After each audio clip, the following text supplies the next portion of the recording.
सुनिश्चित आपके कर्तृत्व ने भावी पत्रकारों को मार्ग प्रशस्त किया है।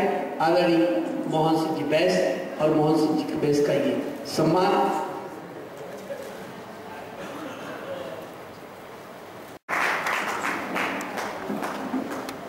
बहुत ही सौभाग्य का क्षण है। ये वो बुजुर्ग है और एक बुजुर्ग अंधेरे में वो रोशनदान की तरह होता है जिसके होने पर हम अपना सिर टकराने से बचा लेते हैं। वही व्यक्तित्व आदरणीय, ये वो व्यक्तित्व है। चंदन जी ने कहा कि कर दिया दिया रोशन मेरे, कर दिया दिया रोशन मेरे, मैं नहीं जानता हवा क्या है। एक ऐसा प्रबल व्यक्तित्व सुभाष मोदी और सुभाष मोदी, ये वो व्यक्ति है।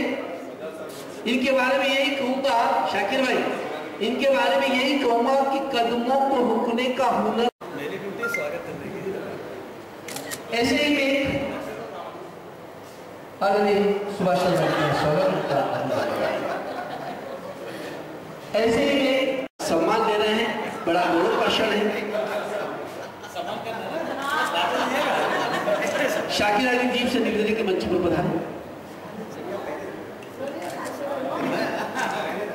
घटना का क्रम हो या बातों का मुद्दा, हर चीजों को किस तरह से समाज में पहुंचाया जाता है, उस बातों को लेकर के ये पत्रिका प्रकाशित की जा रही है और ये पत्रिका का विमोचन हमारे अतिथियों के पास।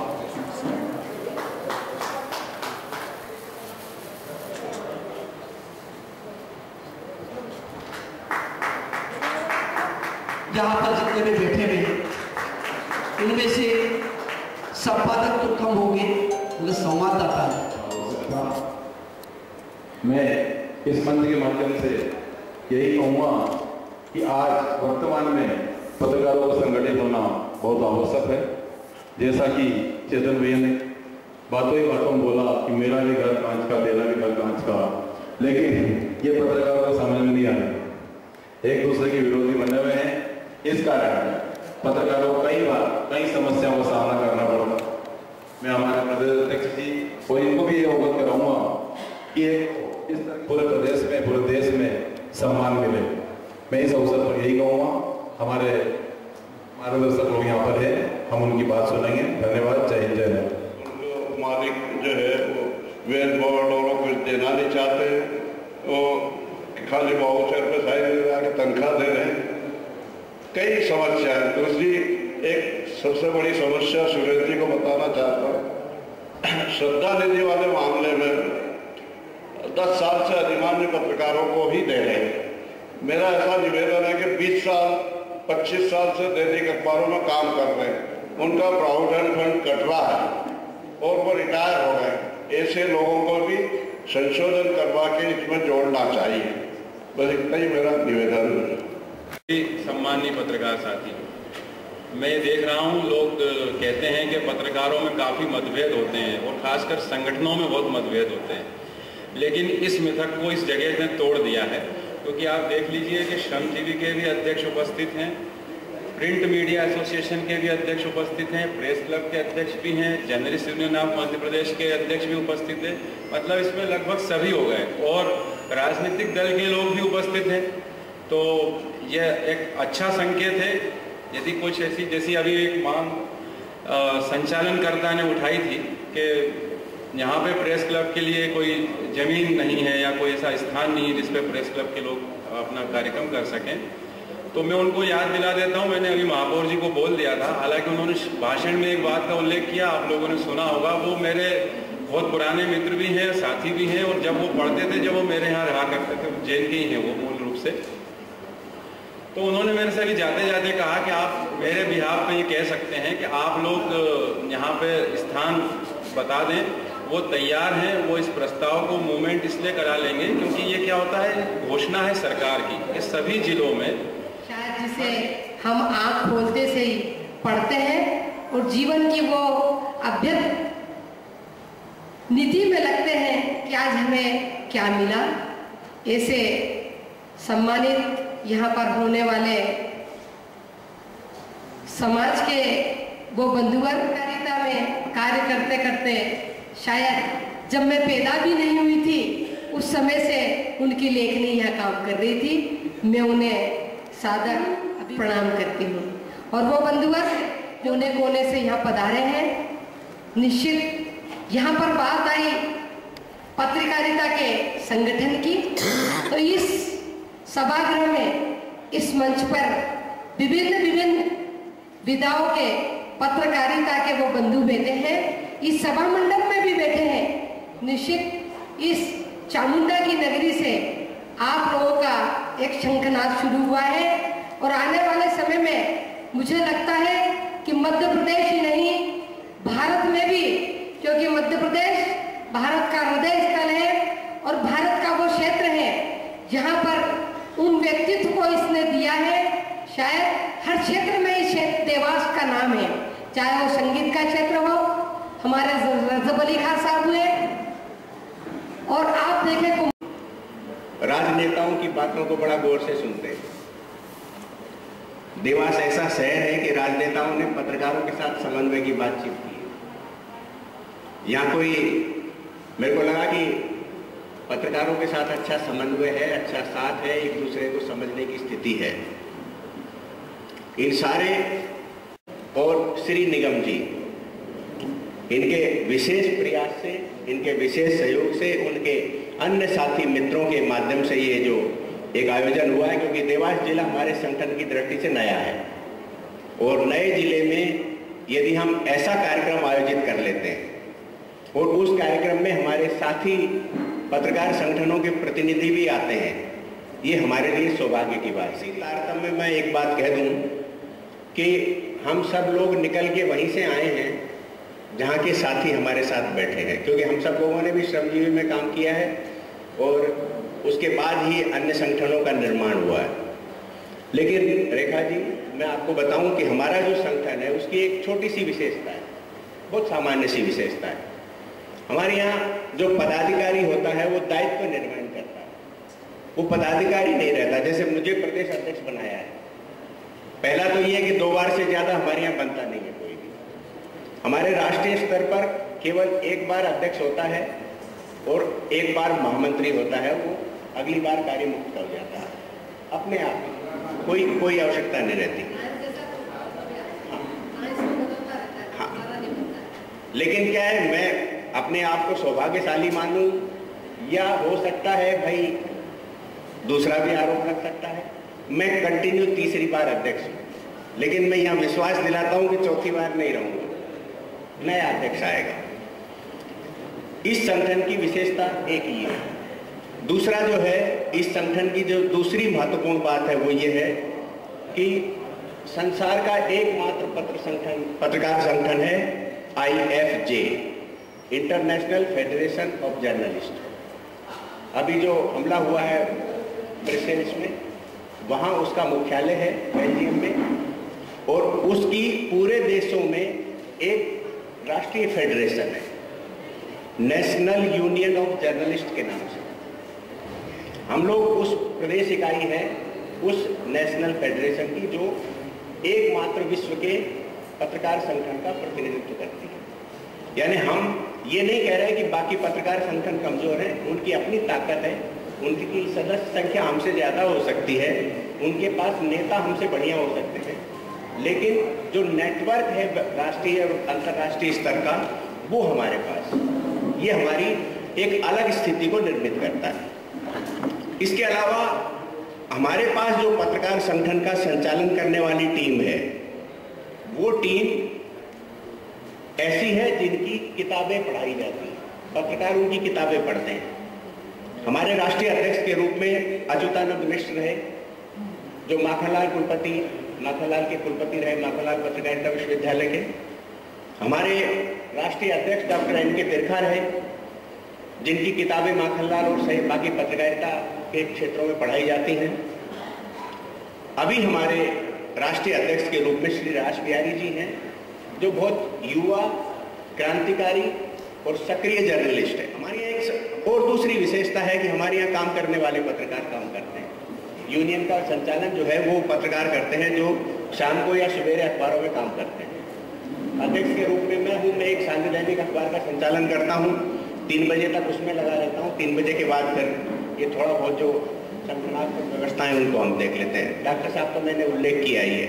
बाकी हमारे जितने पदाधिकारी हैं वो सारे पदाधिकारी आज भी अखबारों में सक्रिय हैं। सक्रिय अखबार के लोग जब किसी ट्रेड यूनियन से जुड़ते हैं तो उसके पीछे आपसी चर्चा न करें प्लीज, आपसी चर्चा, आपसी चीज। सक्रिय पत्रकार तब जो है किसी ट्रेड यूनियन में आता है जब उसके अंदर एक्टिविटी ले जाने वाली हो। हमारे यहाँ इस बात को स्वीकार किया जाता है कि अब ट्रेड यूनियनों का युग समाप्त हो गया। अब ट्रेड यूनियन जो है वो हड़ताल करके अपने अधिकार नहीं दिला सकती। हमारे यहाँ पत्रकारिता के अंदर पत्रकारों के निर्माण का काम होता है, वह अपनी योग्यता को किस प्रकार बढ़ा सकता है, इस प्रकार का हम प्रशिक्षण देते हैं, जो मोटे तौर पर बातों बातों में ही आ जाता है। हमारे यहाँ एक महत्वपूर्ण जो मंच है हमारा, वो ये है कि हम वर्तमान विषयों पर ध्यान रखते हैं और ध्यान रखने के बाद उन विषयों को हम जो है मीडिया सेक्टर में भी और राजनीतिक क्षेत्र में भी और अन्य क्षेत्रों में भी हम भेजते हैं। मैं मूल बात पर आता हूं, जो मूल बातें आजकल हमारे यहाँ चर्चा में हैं। मीडिया का जो दायित्व है उस दायित्व को लेकर के हमेशा सवाल उठता है।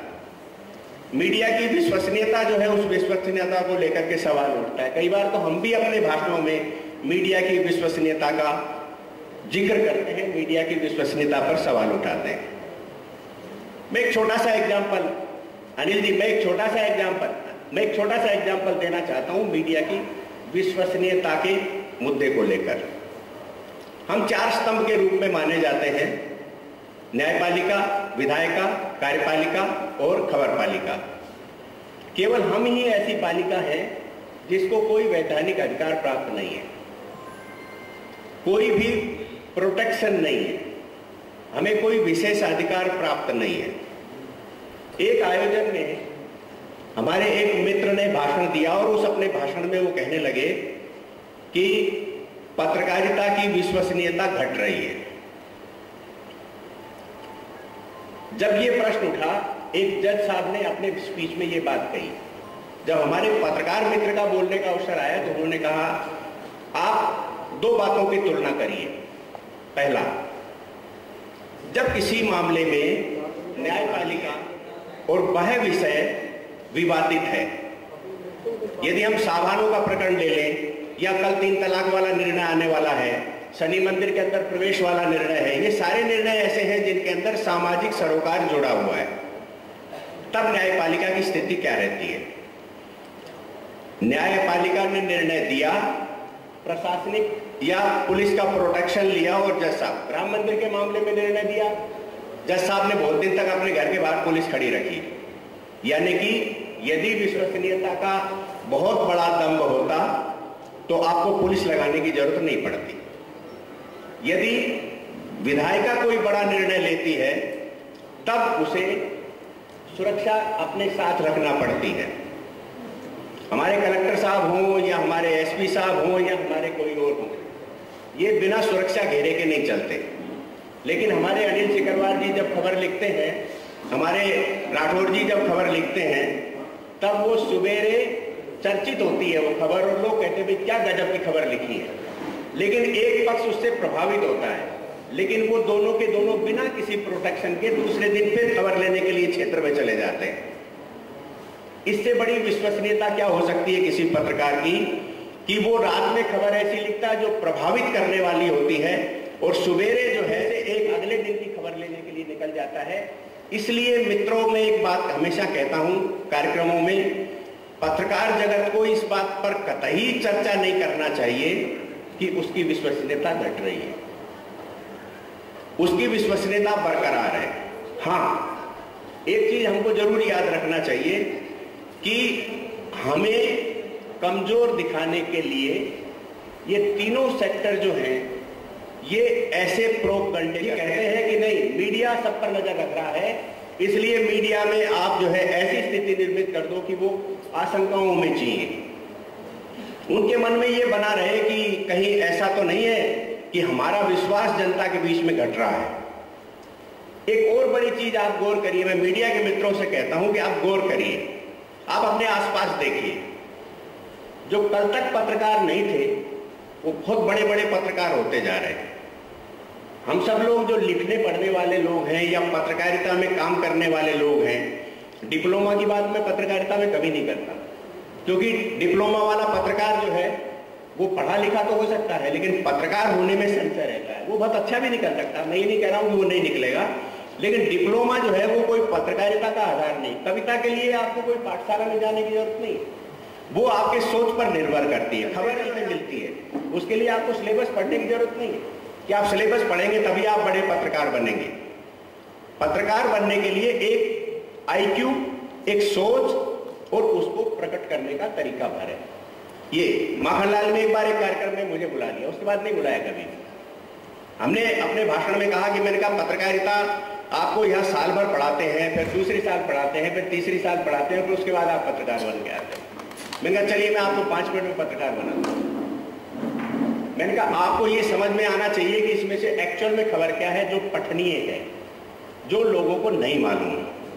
एक कार्यक्रम में हमारे यहाँ नई दुनिया के संपादक आए थे और उन्होंने हमसे कहा, उन्होंने कहा कि चीजों के लिए हम जो रोज अखबार में लिखते हैं वो खबर नहीं, वो सूचना होती है। एक एक्सीडेंट हो गया, एक आदमी को पुलिस पकड़ ले गई, महापौर जी ने ये भाषण दे दिया, रेखा जी ने ये भाषण दे दिया, ये हम सवेरे छाप देते हैं, ये सूचना है।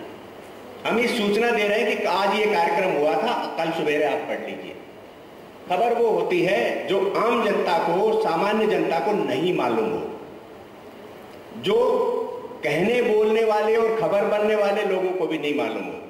जैसे किसी ने निकाला कि बोफोर्स में घोटाला हो गया, कोयले में घोटाला हो गया, केक की रिपोर्ट में ये चीज आ गई, फलानी रिपोर्ट के अंदर ये तथ्य छपे हैं, यदि ये निकाल करके जो पत्रकार लेकर के आता है, घोटाला हो गया, ये सारी चीजें जब हम निकाल के लेके आते हैं तो ये खबर है। तो हमने कहा आपके पास यदि ऐसा तथ्य है जो खबर बन सकता है, उसको आप 4 भागों में बांटिए। एक इंट्रो बनाइए, चारों को मिला करके 4 जो बिंदु हैं उनको 4 पैराग्राफ में लिख दीजिए, खबर बन गई। इसके लिए 4 साल पढ़ने की जरूरत नहीं है। कुलपति जी ने मुझे बाद में कहा कि अगली बार नहीं बुलाएंगे आपको, क्योंकि आप तो बोले हमारा 3 साल का कार्यक्रम बिगाड़ दोगे। ठीक है, नहीं बुलाया होगा, लेकिन मैं केवल एक संकेत देना चाहता हूं कि पत्रकारिता वह चीज है जो आपको खुद समझ में आ जाती है। कविता लिखता है तो उसको एक पॉइंट समझ में आता है और वो उस कविता को बना देता है। पत्रकारिता भी वही चीज होती है जो आपकी एक बार ये समझ में आ गई कि ये हमारे लिए लोगों के बीच में जागरूकता पैदा करने वाली है, ये जो है हमारे पद का की असलियत बताने वाली है। यदि ये चीजें हमारी समझ में आ गई तो हम एक्चुअल में पत्रकार हो गए। मैंने ये इतनी बड़ी बात जानबूझ करके कही है कि पत्रकार क्या होता है। अब 2 बातें चल रही हैं, दो बातों का यही हमारी पत्रकारिता के लिए सबसे महत्वपूर्ण है। ये सामने सबसे बड़ी समस्या इलेक्ट्रॉनिक मीडिया जो है वो खबर को जिस तरीके से पेश करता है उसमें खबर कम रहती है, चर्चा अधिक रहती है। मैंने कमिश्नर जनसंपर्क से चर्चा में एक बार कहा, मैंने कहा आपको एक चिंता करना चाहिए कि आप पत्रकार को और गैर पत्रकार को, पत्रकार और गैर पत्रकार की जरा देखिए। तो उन्होंने कहा गैर पत्रकार से आपका आशय क्या है? मैंने कहा यदि हम साप्ताहिक अखबार निकालते हैं और साप्ताहिक अखबार में खबर लिखते हैं तो हम पत्रकार हैं। हम दैनिक में नौकरी करते हैं, हम पत्रकार हैं। लेकिन हम टीवी चैनल पर जब जाके बात करते हैं तब हम क्या हैं? क्योंकि जब रवीश जो है देश को ज्ञान बांट रहा है बैठ करके और वो तथ्य उठा करके लेके आता है, जो तथ्य जो है कंट्रोवर्शियल होते हैं, वो पत्रकार है। लेकिन वो खुद कहता है कि मैं पत्रकार नहीं, मैं एंकर हूं। जब वो खुद अपने आप को एंकर कह रहा है तो हम उसको पत्रकार क्यों मान लें? और यदि उसको हम एंकर मान करके पत्रकारिता की व्याख्या करते हैं तो पत्रकारों को अलग अलग देखिए। वो खुद ही कहते हैं कि मेरा टॉक शो है, मैं बातचीत कर रहा हूं, मेरे शो में आप आए इसके लिए धन्यवाद। उसके किसी खबरीय कार्यक्रम का तो वो उल्लेख ही नहीं करता। तब हम इतना महिमा मंडित करके ऐसे कंट्रोवर्शियल लोगों को जो इस देश के मूल तथ्यों को बदलने की कोशिश करते हैं, पिछले दिनों एक भारत माता की जय पर उसका कार्यक्रम मैंने देखा और उस कार्यक्रम में उन्होंने उल्लेख किया कि बताइए सलीम ने ही नहीं कहा भारत माता की जय। तो हमने कहा तू सलीम वाली पिक्चर उठा के लेके आया, तू बॉर्डर वाली लेके आता जिसमें भारत माता की जय न कहने पर अपने वरिष्ठ अधिकारी के साथ जो है सुनील शेट्टी मारपीट का ये बात करते हैं राठौर जी, तब उसमें ये साफ होता है कि हमको किसी ने सर्टिफिकेट जारी नहीं किया, हमको इस देश की जनता ने सर्टिफिकेट जारी किया है। हम किसी के एहसान पर चौथा स्तंभ नहीं है, हम उस देश की जनता के दम पर चौथा स्तंभ है। क्योंकि तो आपका नजरिया है कि आप क्या लाना चाहते हैं और उस नजरिए को आप लेके आइए जो इस देश के लिए है। इसलिए पत्रकार और एंकर का जो अंतर है वो हमको सामने रखना पड़ेगा, तब हमारी पत्रकारिता की जो मैंने विश्वसनीयता का प्रश्न उठाया था वो विश्वसनीयता जिंदा रहेगी। आज हमारे सामने तथ्य देखिए, आप गौर करिए, मेरे इन शब्दों में आप खोने की कोशिश करिए, उनको पकड़ने की कोशिश करिए। वो ये यकायक एक व्यक्ति पैदा होता है, हम मीडिया के लोग जो हैं बावले से होकर उसके पीछे भागते हैं, उसका नाम है कन्हैया कुमार। आप बताइए इस देश के सबसे पुराने और सबसे बड़े राजनीतिक दल का एक नेता राहुल गांधी, वो कन्हैया कुमार के पास उस समर्थन देने जाता है। भाई क्या है ऐसा उसमें? छात्रों की समस्या के नाम पर हम राष्ट्रद्रोह को कब तक स्वीकार करेंगे? और जब राष्ट्रद्रोह शब्द का मैं इस्तेमाल कर रहा हूं उसमें एक बात गौर करिए आप, हमारी यह स्पष्ट व्याख्या है, एक राजद्रोह है, एक राष्ट्रद्रोह है। यदि हम पटेल को, जो गुजरात में आंदोलन करने वाला व्यक्ति है, उसको यदि जेल में डाला जाता है तो वो राजद्रोह के मामले में डाला जाता है, देशद्रोह के मामले में नहीं। लेकिन आप आश्चर्य करिए कि हमारे इलेक्ट्रॉनिक मीडिया ने कन्हैया कुमार के देशद्रोह को भी राजद्रोह बता करके पेश किया। जब हमारे मीडिया में, इलेक्ट्रॉनिक मीडिया में खासकर ये सेंस नहीं है कि राजद्रोह क्या होता है और देशद्रोह क्या होता है। राज्य सरकार के खिलाफ बोलना हमारा काम है, हम राज्य सरकार को महिमा मंडित करने के लिए पत्रकारिता में नहीं आए हैं। हम इस राज्य के जो जनता है उसके संरक्षण के लिए, उसकी आवाज बनने के लिए हम मीडिया में आए हैं। और जब हम देश की जनता पर चौथा स्तंभ है तो हमारा अधिकार बनता है कि हम देश की जनता की बात करें। हमको किसी नेता से क्या लेना देना, वो आता है अपना कार्यकाल अच्छा करे तब हम उसकी प्रशंसा कर देंगे और नहीं करेगा तो हम उसकी आलोचना कर देंगे, लेकिन बहुत उसकी हम तरफदारी करने की कोशिश नहीं करेंगे। इसलिए हमारा इलेक्ट्रॉनिक मीडिया यदि कौन घंटे तक कन्हैया कुमार पर कार्यक्रम रखता है और केवल ये दिखाने की कोशिश करता है। आज एक और चीज, अभी हम वहां बैठे थे टाटा में, हमें थोड़ी सी देर के लिए भ्रमण के लिए बुलाया, एक विषय निकला कि आखिर फोकस किन विषयों पर इस देश में इलेक्ट्रॉनिक मीडिया, प्रिंट मीडिया की फिर मैं प्रशंसा करता हूं कि प्रिंट मीडिया इस मामले में बिल्कुल साफ है। वो वह विषय उठाता है जिस विषय का सरोकार जनता से हो, देश से हो। इलेक्ट्रॉनिक मीडिया क्या उठाता है? बोले आपने शनि मंदिर में महिलाओं को प्रवेश करने नहीं दिया, बैठ गए 5-6 लोग चर्चा करते हैं। मैं आप सब प्रबुद्ध लोगों से एक सवाल पूछता हूं, क्या शनि की पूजा का प्रावधान है कहीं? आप बताइए, कभी शनि की पूजा करने कोई जाता है क्या? केवल ज्योतिषी कहता है आपको कि आप पर शनि की दशा लग गई है, इसलिए आप पूजा कर लीजिए शनि की। सामान्यतया शनि की पूजा ही नहीं होती। हम लड़ रहे हैं कि महिलाएं अंदर जाएं या नहीं जाएं, पुरुष अंदर जाएं या नहीं जाएं। अरे भाई, जिस देवता की पूजा का प्रावधान ही नहीं है, वो ग्रह है हमारा, उसके ऊपर आप राष्ट्रीय डिबेट बैठा रहे हो और आप महिलाओं के अधिकार। आप आश्चर्य करेंगे, अभी एक खबर छपी, सोशल मीडिया में आई, एक चैनल ने चलाई और फिर उसके बाद दब गई वो खबर। होलिका दहन महिलाओं का अपमान है क्योंकि होलिका महिला है, इसलिए आप होलिका नहीं जलाएं।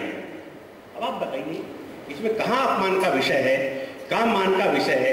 जहां हमें हमारे तथ्यों को लोग नहीं समझते वो उस पर बहस करने बैठ जाते हैं। हमारे लिए यदि कहीं भस्मासुर यदि देवता बन करके आ जाता है, इसका बन करके आ जाता है और मीडिया उसको हवा देता है, इसका मतलब ये हो गया कि उस मीडिया को भी आत्मचिंतन करना चाहिए। आज बहुत चेंज की जरूरत है, बहुत बदलाव की जरूरत है। और इस बदलाव की ओर आखिर ध्यान कौन देगा?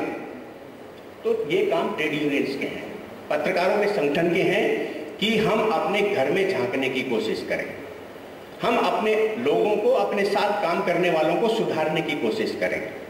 हम अपने साथ बैठे हुए पत्रकारिता के क्षेत्रों को ट्रेड यूनियन के पदाधिकारियों के नाते उनके कार्यक्रमों के माध्यम से की कोशिश करें कि हम समाज में क्या दिशा दे रहे हैं, क्या नहीं हो रहे हैं।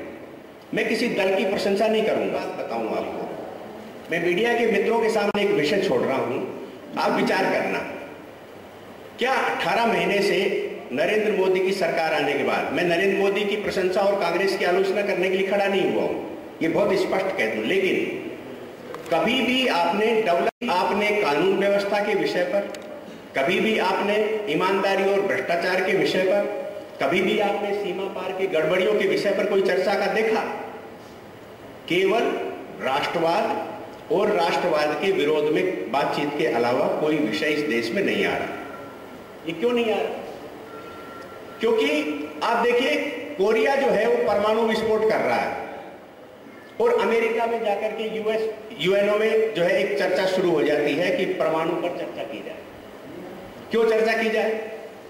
क्योंकि कोई भी इस्लामिक राष्ट्र यदि कोई आंदोलन उठाता है, ईसाइयत को खतरा हो जाता है, और जब ईसाइयत को खतरा महसूस होता है तो वो अपने आप में एक विवाद खड़ा कर देते हैं। कमोवेश आज देश में भारत की, और जब मूल संस्कृति वाली सरकार है तो इस देश में खतरा पैदा हो गया है धर्मांतरण करने वाली ताकतों को। वे केवल वही मुद्दे उठा रहे हैं जिन मुद्दों को, अब आप देखिए, गौर करिए, एनडीटीवी इंडिया, आज तक, ये सब चैनल जो हैं, एबीपी, इनके सारे मालिक दुबई में बैठे हैं। उनका भारत से बहुत मोटा तौर पर कोई लेना देना नहीं। ये वो विषय उठा रहे हैं कि भैया मोदी जी जो है मंदिर में क्यों चले गए, और ये बेमुला जो है इनको जो है आत्महत्या के लिए क्यों करना पड़ा, कन्हैया कुमार जो है गरीब है उसके पीछे क्यों पड़ गई सरकार। ये सारे मुद्दे जो उठाए जा रहे हैं, इसके पीछे का जो मूल मकसद है, वह मकसद जो है मैंने आपको संकेत में दिया ये है। लेकिन इन सब बातों के बाद में एक बात और कह करके मैं अपनी बात समाप्त करूंगा कि हमको एक चीज का और ख्याल रखना पड़ेगा, और वो ख्याल क्या है? हमारा प्रिंट मीडिया, हमने बहुत प्रशंसा की है, लेकिन उसके साथ एक वाजिब चिंता करना भी बहुत जरूरी है। और वो वाजिब चिंता ये है कि आखिर हम इधर जा रहे हैं, जा किधर रहे हैं, हमारा संचालन कौन कर, हम पत्रकार हैं, हमारा संचालन कौन कर रहा है? एक समय था, मैं छोटा सा समय और थोड़ा सा समय और ले रहा हूं, एक समय था जब देश आजाद हो रहा था और अखबार जो थे वो बड़े बड़े औद्योगिक घरानों के अखबार थे। बिरला जी का अखबार था, गोयनका जी का अखबार था, ये सब बड़े अखबार थे। लेकिन आप गौर करिए कि हिंदुस्तान, जनसत्ता और इन अखबारों के, नवभारत टाइम्स, इन अखबारों के संपादकों का काम ये नहीं था कि उनकी फैक्ट्रियों को ऑर्डर दिलवाएं, काम दिलवाएं, उनका काम नहीं। अखबार एक अलग संस्था थी, व्यापार एक अलग संस्था हुई, और हम लोग थे मिशन पत्रकार। मैं मजाक में कई बार ये बात बोलता हूँ, हम मिशन पत्रकार के रूप में काम करते थे। फिर चेंज, एक अलग चेंज आया, एक दूसरा दौर आया, और हम अखबार देखे, आज निकला, भास्कर निकला, जागरण निकला, अमर उजाला निकला, इस टाइप के एक सेकंड दौर के निकले इसके। लेकिन उसके अंदर आते आते संपादक नाम की जो संस्था थी, वो संपादक नाम की संस्था कमजोर हुई और अखबारों का व्यापार के साथ समन्वय हो गया।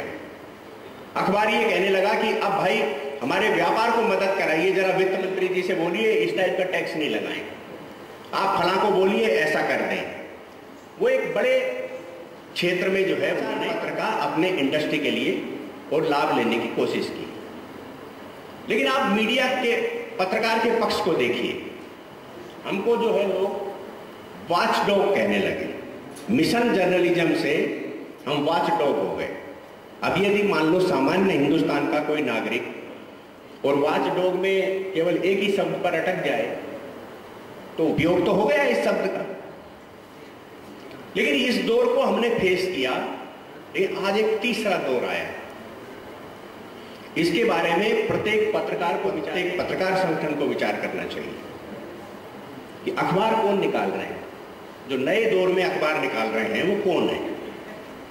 अभी इंदौर से एक अखबार निकला है, सुपारी, जर्दा, जहर बेच करके और काला धन कमाया और कमाने के बाद एक अखबार निकाल दिया।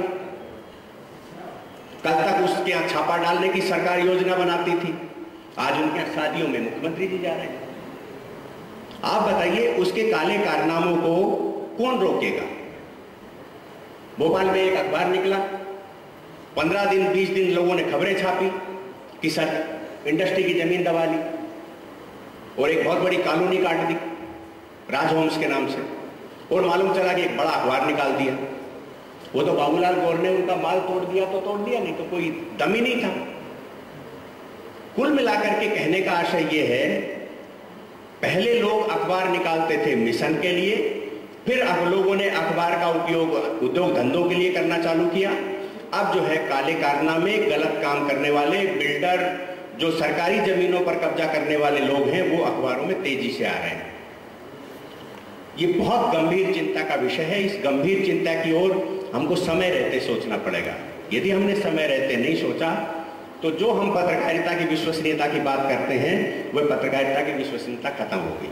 लेकिन आज आप देखिए हम सब पत्रकारों के लिए कितनी शर्मनाक कि जो हम मिशन जर्नलिज्म से वॉच डॉग की स्थिति में आए लोग आज हमारे कुछ पत्रकारों को कह रहे हैं कि ये तो डोर डॉग की तरह बैठ गए हैं, छापा डालने से पहले ही अपना बड़ा नाम बता देते हैं कि कभी हम भास्कर में काम करा करते थे, आज हम इस अखबार का संपादन का काम कर रहे हैं, इसलिए यहां मत आइए आप, और उनको भाई साहब कहकर के लोग वापस चले जाते हैं। ये पत्रकारिता का दुर्बल पक्ष है।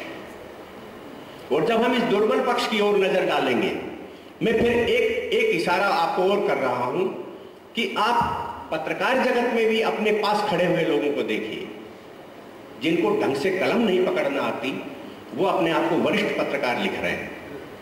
हमने 5 वरिष्ठ पत्रकारों का यह सम्मान किया, हमें गर्व है। ऐसा महसूस हुआ कि हमारे सच में हमारे बड़े हैं, सच में हमारे लिए आदर्श हैं जिन लोगों का हमने सम्मान किया है। लेकिन क्या आप ऐसा विचार नहीं करते कि उन सब के पास में जो और बैठे हैं लोग, वो कैसे पत्रकार हैं? कुछ राजनेताओं ने लोगों को खड़ा किया, जनसंपर्क विभाग ने विज्ञापन देकर के 10-10, 20-20 हजार का उनको पत्रकार बना दिया ताकि एक ऐसी भीड़ बताई जाए। आज यदि सुरेश शर्मा किसी अधिकारी के पास मिलने जाता है तो अधिकारी जाते ये कहता है, अरे भाई साहब आप भी 500 रुपए मांगने आ गए क्या? क्यों? क्योंकि उससे पहले उसके पास ऐसे 3 लोग जा चुके होते हैं। और आप कितने ही पवित्र पत्रकार हो, कितने ही अच्छे पत्रकार हो, तो यही महसूस करेगा। ये बड़ी भयंकर चिंता है हम लोगों के बीच में, क्योंकि हमने अपने कुनबे में ऐसे लोगों का समावेश कर लिया है जिनका पत्रकारिता के मूल उद्देश्य से कोई लेना देना नहीं। वह डर जो है हम प्रकट करते हैं, हमारे सामने वो डर है, इसलिए हम ये कहते हैं कि हमारी जो ट्रेड यूनियन है वो अन्य ट्रेड यूनियनों से अलग है। हम जो है यदि पत्रकार का निर्माण करके और जो है पत्रकारिता को स्वच्छ करने का काम करते हैं तो वो है, हम राष्ट्रीय स्तर पर प्रस्ताव ला करके इस प्रकार के गोरख धंधों को रोकने की मांग करके सरकार से आग्रह करने की ताकत रखते हैं और हमने ऐसे प्रस्ताव पारित किए हैं। हम बार बार ये कहते हैं कि प्रिंट मीडिया को कंट्रोल करने के लिए यदि आपने प्रेस काउंसिल ऑफ इंडिया बनाई है तो क्या सारे मीडिया पर जो है आप मॉनिटरिंग करने के लिए मीडिया काउंसिल नहीं बना सकते? आपको मीडिया काउंसिल बनाना चाहिए जिसमें हम इलेक्ट्रॉनिक मीडिया और प्रिंट मीडिया दोनों के बारे में मंथन कर सके। आज हमारी शिकायत करने के लिए तो आप प्रेस चले गए, और लेकिन आप मीडिया, इलेक्ट्रॉनिक मीडिया की शिकायत करने के लिए किसके पास जाएंगे? इसलिए आपको जो है प्रेस काउंसिल के साथ को समाप्त करके मीडिया काउंसिल बनाना चाहिए। National union of journalist India की मांग है। इसी प्रकार से हमें पत्रकार के प्रोटेक्शन के लिए भी काम करने का हमने जो है लंबे समय काम किया। हमारे यहाँ दिल्ली में हमने प्रदर्शन किया, प्रधानमंत्री जी को ज्ञापन देकर के हमने मांग की कि जब से राजनीति में, मीडिया में भी और माफियाओं का जब से राज हुआ है, आप देखिए कभी खनिज माफिया वो पकड़ के मार डालता है। आप हमारे संदीप नाम के व्यक्ति पत्रकार था, बेचारे को जला दिया, और आश्चर्य देखिए कि तत्काल एसपी बयान दे रहा है कि साहब वो तो ब्लैकमेलर था, वो तो धंधा करता था, वो तो ऐसा करता था। अरे भाई 5 मिनट की संवेदना तो प्रकट कर दीजिए, उसके बाद आप दूसरे दिन बता दीजिए कि आपने तत्काल बताया। उसका कारण ये था कि हम जो माफियाओं के चुंगल में प्रशासन व्यापारियों के चुंगल में प्रशासन और राजनेताओं का फंसना मीडिया के लिए घातक हो रहा है। इसलिए हमने देश भर में मांग की कि जर्नलिस्ट प्रोटेक्शन एक्ट बनाया जाए और पूरे देश भर में ऐसा कानून लागू किया जाए। हमको बड़ी खुशी हुई थी कि मुख्यमंत्री जी ने स्वयं ये कहा था कि हम ऐसा एक प्रोटेक्शन एक्ट बना रहे हैं। बजट सत्र बीत गया, उन्होंने नहीं बनाया। हम उनसे अपेक्षा करेंगे कि वो बनाएं। हम ये भी कहेंगे कि जो हमारे वरिष्ठ पत्रकार हैं, अभी फरकिया जी ने चर्चा की थी, हमारे वरिष्ठ पत्रकारों को श्रद्धा निधि देने की मांग की गई। हमने मांग की, journalist union of Madhya Pradesh के इंदौर के सम्मेलन में सबसे पहले ये मांग उठी और उसका जो है हम सब लोगों के साथ मिलकर उसका निराकरण हुआ। 5,000 रुपए की महज राशि रखी गई।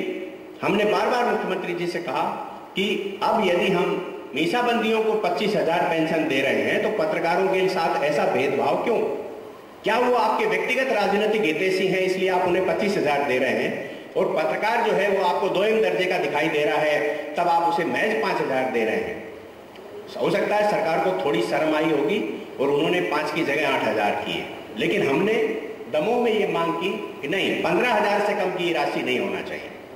हम फिर इस मंच से मांग करते हैं और भोपाल में जाकर के हम कहेंगे कि 8,000 को बढ़ाकर 15,000 की जाए, ताकि पत्रकार को थोड़ा सम्मान तो आप दीजिए, जिसने अपने परिवार को दांव पे लगा करके समाज का वो रास्ता चुना कि उसे भरोसा नहीं था कि शाम का हम भोजन पा पाएंगे कि नहीं पा पाएंगे। आज तो ठीक है, पत्रकार पैसे वाले हो गए, लेकिन एक समय ऐसा था जिनको हम 62 साल का मान रहे हैं, वो समय ऐसा था कि वहां पत्रकार पैसे वाला नहीं होता था। मुफलिसी का जीवन जीने वाले उस पत्रकार को यदि हम सलीके की राशि दे देंगे तो मुझे नहीं लगता कि इस प्रदेश का खजाना खाली हो जाएगा। हम तो 500 करोड़ के होर्डिंग लगा रहे हैं, 500 करोड़ का सिम्बस में प्रचार कर रहे हैं।